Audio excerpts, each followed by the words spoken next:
আজকে আপনাদের জন্য মোহন মল্লিকের গল্প অন্ধকারের অতিথি।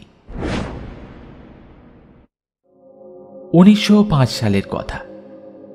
আমি তখন বাঁকুড়া থেকে সুন্দরবনের একটি জায়গায় পোস্টিং পেয়েছি।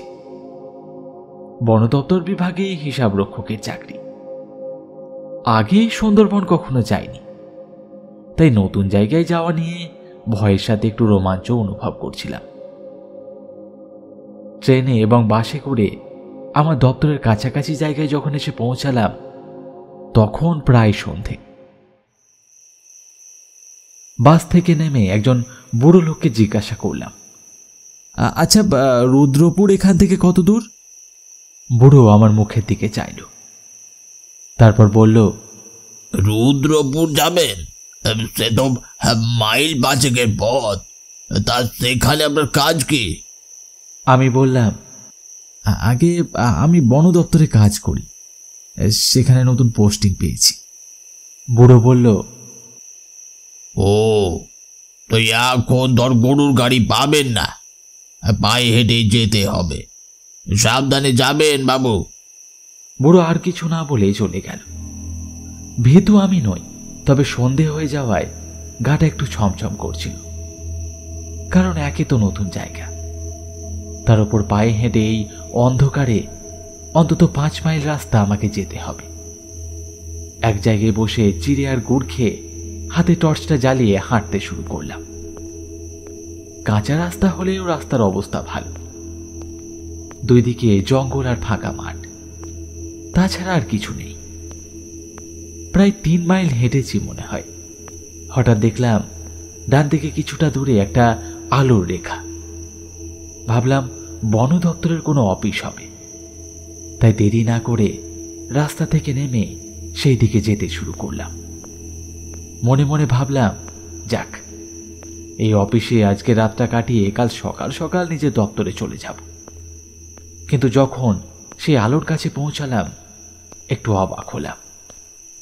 এটা কোনো অফিস নয়, একটা বিরাট বাড়ি, জমিদার বাড়ির মতো। বাড়িটার অনেকটাই ভেঙে পড়েছে, আর তারই দুটো ঘর থেকে আলো দেখা যাচ্ছে। ভাবলাম কেউ হয়তো বাস করে এই বাড়িতে। আস্তে আস্তে এগিয়ে গেলাম বাড়ির দরজার দিকে। অনেক দিনের পুরনো বাড়ি, সেটা দেখলেই বোঝা যায়। বাড়ির দরজার কাছে এসে ডাকলাম, কেউ আছেন? বাড়িতে কেউ আছেন? কোনো সাড়া পেলাম না। ভাবলাম হয়তো ঘুমিয়ে পড়েছে, তাই টর্চের আলো ফেলে বাড়ির ভেতরে প্রবেশ করতে যাব।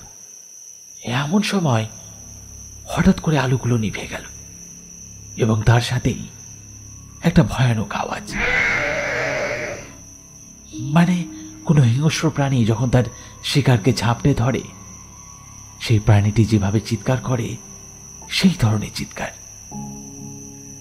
এই দুটো ব্যাপার একসাথে ঘটে যাওয়ায় একটু ভয় যে পাইনি তা নয়, তবে তাড়াতাড়ি নিজেকে সামলে নিলাম।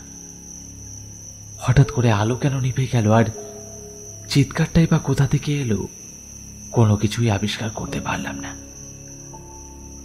তবে বাড়ির ভেতরে ঢুকেই একটা আশ্চর্য জিনিস অনুভব করলাম। বাড়িটার ভেতরের বাতাস ভারী, আর কাঠের স্যাঁতস্যাঁতে গন্ধের সাথে মিশে আছে এক অদ্ভুত ধাতব গন্ধ।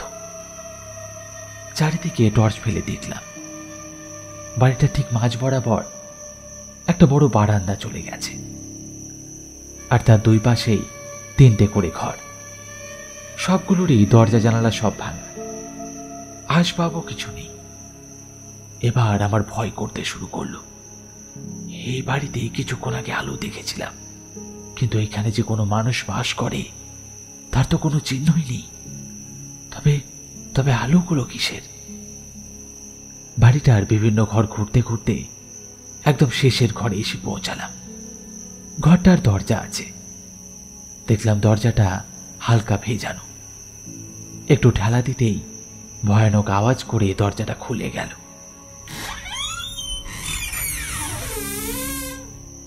এই ঘরে দরজা জানালাগুলো আছে। ভেতরে ঢুকে একটু অবাক হলাম। এই ঘরেও কোনো জিনিসপত্র নেই, শুধু ঘরের একপাশে একটা পিয়ানো রাখা আছে। আশ্চর্য ব্যাপার, যারা ঘরের সব জিনিস নিয়ে পালিয়েছে তারা পিয়ানোটাকে নিয়ে যায়নি কেন? পিয়ানোটার উপর দেখলাম 1 ইঞ্চি ধুলোর প্রলেপ। ঘরের ওপরের দিকে আলো ফেলতেই দেখলাম একটা ঝাড়বাতিও রয়েছে।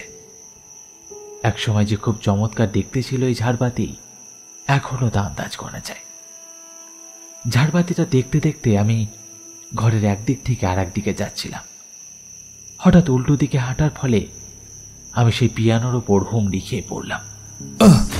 আর হঠাৎ করেই পিয়ানো থেকে এক অদ্ভুত ভয়ঙ্কর শব্দ ভেসে এলো, যে শব্দ সাধারণ মানুষের রক্ত জল করার ক্ষমতা রাখে।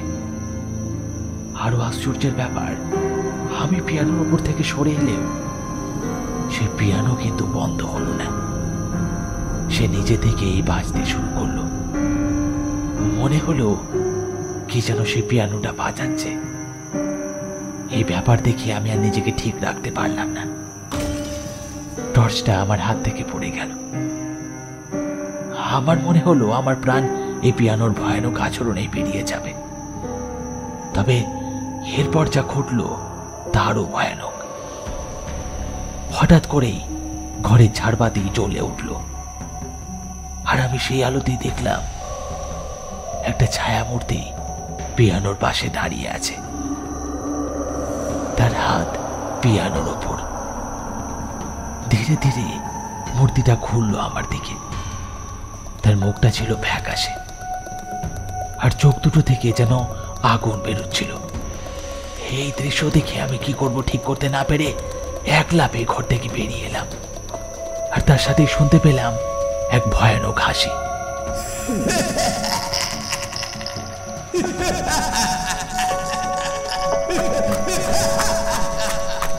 যেন সে আমার পিছু নিয়েছে। আমি প্রাণপণে দৌড়াতে লাগলাম। কতদূর সেভাবে দৌড়েছি জানি না। হঠাৎ করে হোঁচট খেয়ে পড়লাম, আর তারপরেই আমি জ্ঞান হারিয়ে ফেললাম। জ্ঞান যখন হলো তখন দেখলাম আমি একটা ছোট্ট ঘরে শুয়ে আছি। আমার পাশে 3 জন দাঁড়িয়ে আমাকে দেখছে। আমি চোখ মেলতেই একজন বয়স্ক গোছের মানুষ বলল, তুমি ঠিক আছো? আমি আস্তে আস্তে বললাম, হ্যাঁ, তবে আমি কোথায় আছি? তুমি এখন রুদ্রপুর ফরেস্ট অফিসে আছো। আমি এই অফিসের ইনচার্জ। আজকে ভোরে আমাদের কিছু লোকাল লোক তোমায় রাস্তায় পড়ে থাকতে দেখে, তারা এখানে নিয়ে আসে। তা হয়েছিল কি? তারপর আমি তাদেরকে কালকের সমস্ত ঘটনা বললাম। আমার সব কথা শুনে সেই অফিসার আমাকে সেই বাড়ির আসল ঘটনা জানালো। আসলে সেই বাড়িটি ছিল এক জমিদারের। অনেক বছর আগে সেই জমিদারকে এক ডাকাতের দল ডাকাতি করতে এসে তার বাড়িতেই তাকে মেরে ফেলে। তারপর থেকেই সেই বাড়ি শ্রীহীন। মাঝে মাঝে গভীর রাত্রে পিয়ানোর আওয়াজ শুনতে পাওয়া যায় সেই বাড়ি থেকে। এরপরেও আমি বহুবার সেই রাস্তা দিয়ে গেছি, কিন্তু কখনো সেই দিকে মুখ তুলে তাকাতে সাহস পাইনি। সেই রাতের কথা মনে পড়লে আমার এখনো বুকটা কেঁপে ওঠে। শুনছিলেন মোহন মল্লিকের গল্প অন্ধকারের অতিথি। আজকের গল্পটি আপনাদের ভালো লাগলে অবশ্যই একটি লাইক করবেন, এবং আমার গল্প পাঠ আপনার কেমন লাগছে অবশ্যই কমেন্ট করে জানাবেন। দেখা হবে পরের গল্পে। ধন্যবাদ।